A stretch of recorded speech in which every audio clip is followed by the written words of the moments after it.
பேதுரு 1:10. ஆகையால் சகோதரரே, உங்கள் அழைப்பையும் தெரிந்து கொள்ளுதலையும் உறுதியாக்கும்படி ஜாக்கிரதையாயிருங்கள்.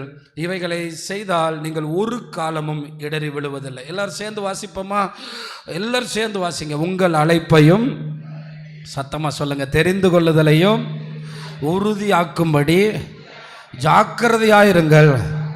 இவைகளை செய்தால் நீங்கள் ஒரு காலம் இடறி போவதில்லை. அப்போ இந்த வசனத்திலிருந்து நல்லா தெரியுது, நமக்கு ஒரு அழைப்பு இருக்குது.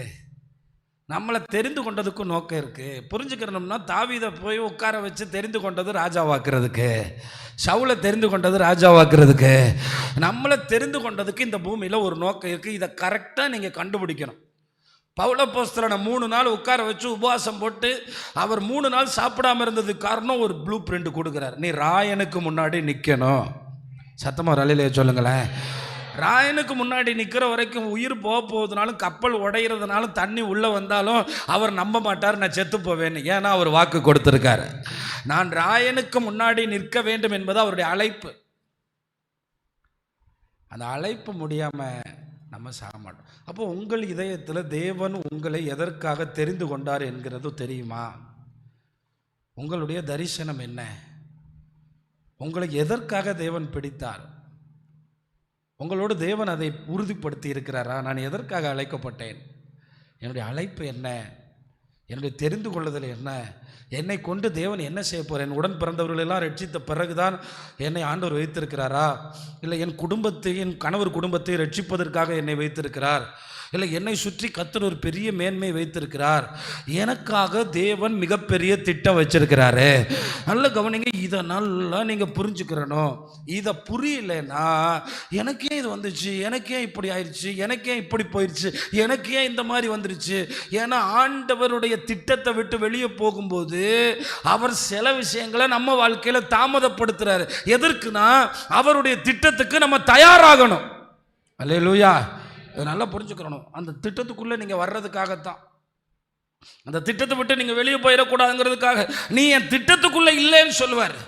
அப்போ இங்கே கவனிங்க, இதில் மிகப்பெரிய வீழ்ச்சியை சந்தித்தது யார் என்றால் யோவான் ஸ்நானகன்.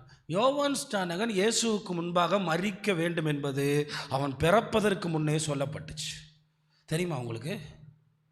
யோவான் ஸ்நானகன் இயேசுவுக்கு முன்னாக வழியை உருவாக்குவதற்கு வந்தவர். யோவான் ஸ்நானகனுடைய ஊழியம் இயேசுவுக்கு முன்பாக மனம் திரும்புதல் என்றால் என்ன, பாவம் மன்னிப்புனா என்ன, ரட்சிப்புனா என்ன சொல்லுவதற்குத்தான் வந்தார். இதை யோவான் ஸ்நானகன் புரிஞ்சுக்கிறதுனால யோவான் ஸ்நானகன் இடறி போனார். யோவான் ஸ்நானகன் என்ன நினைச்சாரு? நான் ஆண்டவருக்காக வல்லமையாக ஊழியம் செஞ்சேன், காட்டில் ஊழியம் செஞ்சேன், வெட்டுக்கிளி சாப்பிட்டேன், காட்டுத்தேன் சாப்பிட்டேன், முழங்காலே நின்றேன், என் வாழ்க்கை எல்லாத்தையும் அர்ப்பணித்தேன். நான் என் வாழ்க்கையில் கல்யாணம் முடிக்கல, நான் ஒரு நசரேயனா இருந்தேன், இவ்வளவு கஷ்டத்தை நான் பட்டேன், என்னைய கொண்டு போய் ஜெயிலில் போட்டாங்களே, என்னைய ஜெயிலில் தள்ளிட்டாங்களே, என்னைய காப்பாற்ற இயேசு வரலையே, என்னைய பார்க்க இயேசு வரலையே, ஒரு தடவை கூட விசாரிக்க வரலையே, ஐயோ வந்து ஒரு நாள் என்னை பார்த்துருக்கலாமே. ஆண்டவருக்கு தெரியும் யோவான் ஸ்நானகன் முடிய போகிறாரு. ஆனால் யோவான் ஸ்நானகனுக்கு தெரியுமா, அவர் பிறப்பதற்கு முன்னே அவங்க அப்பாவே தீர்க்க தரிசனம் வரைச்சார். நீ இயேசுநாதருக்கு முன்னாகவே உன் ஊழியம் முடிந்து விடும். அப்போ இங்கே இருக்கிற பெரியவங்க நல்லா உட்காந்துருப்போம், நல்லா ஜோம் பண்ணுவோம். எதுக்கு அழைச்சாருன்னே தெரியாமல் உட்காந்து வேற என்னத்தையோ போட்டு சுற்றிட்டே இருப்போம். ஆண்டவர் தாமதப்படுத்தி கொண்டே இருப்பார். நாம் எதற்காக அழைக்கப்பட்டேனோ அதை நோக்கி ஓடுகிறேன். சத்தமா ஆமென் சொல்லுங்க. எதற்கு நான் பிடிக்கப்பட்டேன், எதற்கு என்னை கொண்டு வந்தார், எதற்கு என்னை அழைத்தார். அதனாலதான் நல்லா கவனிக்கணும். ஒவ்வொருத்தவனுக்கு ஒரு அழைப்பு இருக்கணும். நீங்க செஞ்ச மாதிரி ஊழியத்தை கர்த்தர் இன்னொருத்தனுக்கு செய்ய மாட்டாரு. உங்களுக்கான அழைப்பு வேற மாதிரி இருக்கும். உங்க அழைப்பை இன்னொருத்தவங்களுக்குள்ள திணிக்க கூடாது. ஒரு ஆமென் சொல்லுங்க, சத்தமா சொல்லுங்க. அல்லேலூயா. அதே மாதிரி பிள்ளைங்களை ஊழியத்துக்கு வான்னு நீங்கள் திணிக்கக்கூடாது. ஆண்டவர் அந்த அழைப்பையும் தெரிந்து கொள்ளுதலை உறுதிப்படுத்துவார். இப்போ இங்கே பார்த்தீங்களா, இதில் தான் யோவான் ஸ்நானகன் எப்படிப்பட்டவர் என்றால், பழைய ஏற்பாட்டு காலத்தினுடைய முடிவு யோவான் ஸ்நானகன் காலம் வரைக்கும் ஒரு காரியம், யோவான் ஸ்நானகனிலிருந்து நாம் வரைக்கும் ஒரு காலம். அவ்வளோ ஒரு அடையாளப்படுத்தப்பட்ட யோவான் ஸ்நானகன் இடறி போனான். இயேசுவுக்கு ஞானஸ்நானம் கொடுத்தவன் இடறி போனான்.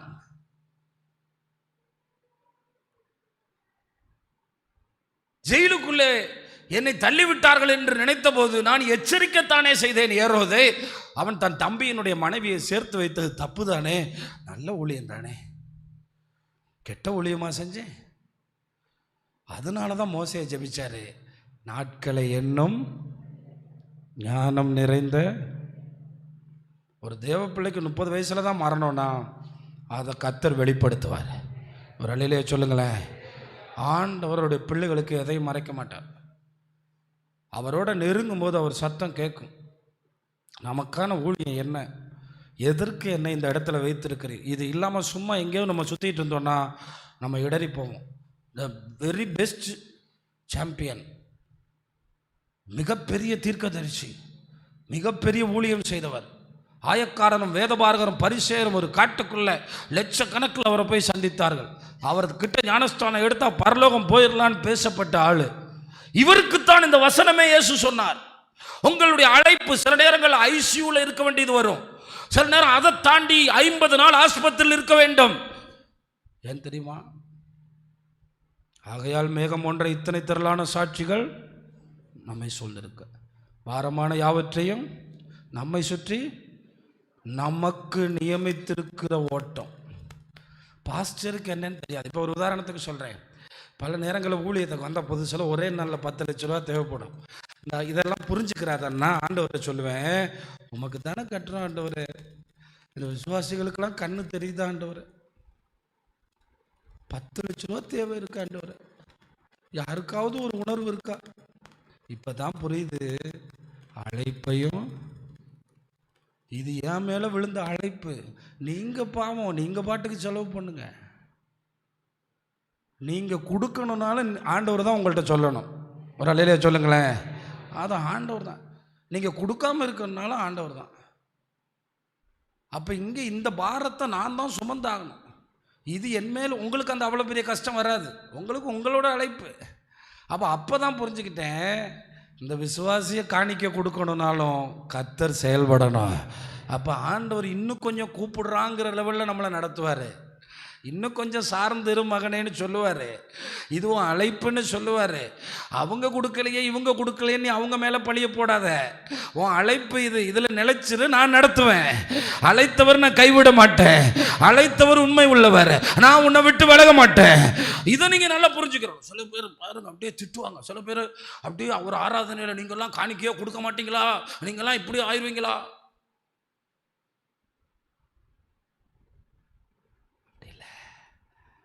என் அழைப்பில் நான் போகணும், உங்கள் அழைப்பில் நீங்கள் போகணும். அதான் சொல்கிறேன். நிறைய பாஸ்டர்மார்கள் தனியாக ஐசியூவில் இருக்காங்க. நிறைய பேருடைய மரண ஓட்டம் 1 வருஷம் 6 மாதம்னு படுக்கையில் கிடக்கிறாங்க. அப்போ பார்க்கும்போது சில கேள்விகள் வரும்.